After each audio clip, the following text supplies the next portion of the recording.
Welcome back to the Bush Wildlife Sanctuary. We're going to talk today about a peregrine falcon that came into the sanctuary back in the month of October in 2024.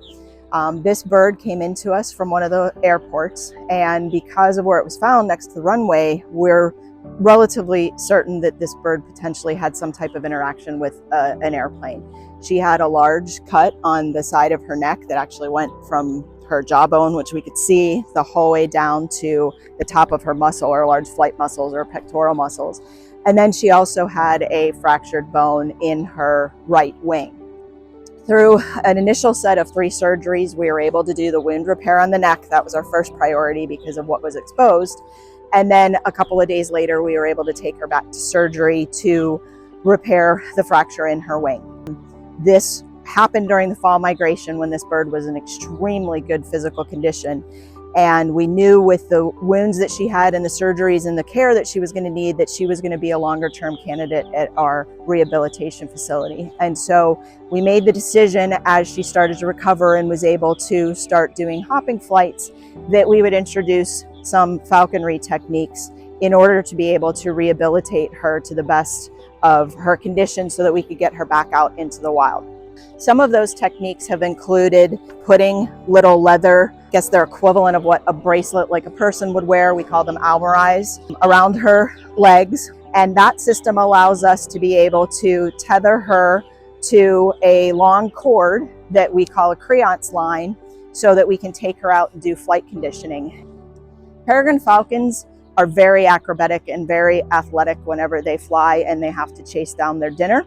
And so through this process, there's a lot of fast starts, stops, very sharp turns, and these birds are considered ambush predators. So they go up, up, up in the sky, sometimes up over 1,000 feet, and then they fall from the sky upwards of 200 plus miles an hour. So one of the fastest species on the planet. Being able to replicate that type of physical activity or athleticism is very difficult within a rehabilitation department. So we have started conditioning this bird to learn that all of her food that we give her comes from a little leather lure. Basically, it's in the shape of a bird, but that's not always that important. But her brain has associated this. When that shows up, it always means that there's food. And so what we teach her to do is come in and grab that lure. And that allows us, through some different movements, through some swinging and rotating, to teach her to not just fly straight on the creance line, because that's a strange feeling to a bird that's used to flying free in 3-dimensional space. So with the lure, we're able to teach her to come in and chase and then start to go up, or what we call jaying up.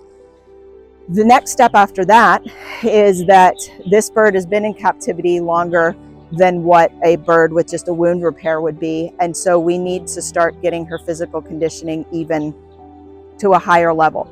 We're looking at attaching a little backpack to her with a little telemetry probe that's about the size of a small grape. She won't even notice it's there. And that will allow us to track her. And then we move to free flying. So this bird has already learned that we bring food when she interacts with a small number of individuals at the sanctuary that have falconry licenses. We actually teach the bird that you can fly and you can fly away, but for her, it makes more sense to come back to us whenever we present the lure, because that's free food.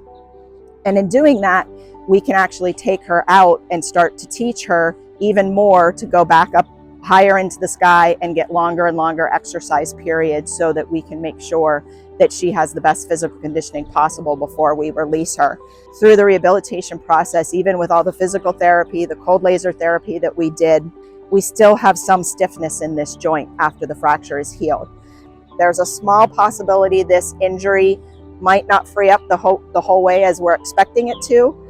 And in that case, this might be a bird that we would be able to place in an education home should we not be able to release it. Our first and 100% most important goal to us is always to get them back out into the wild.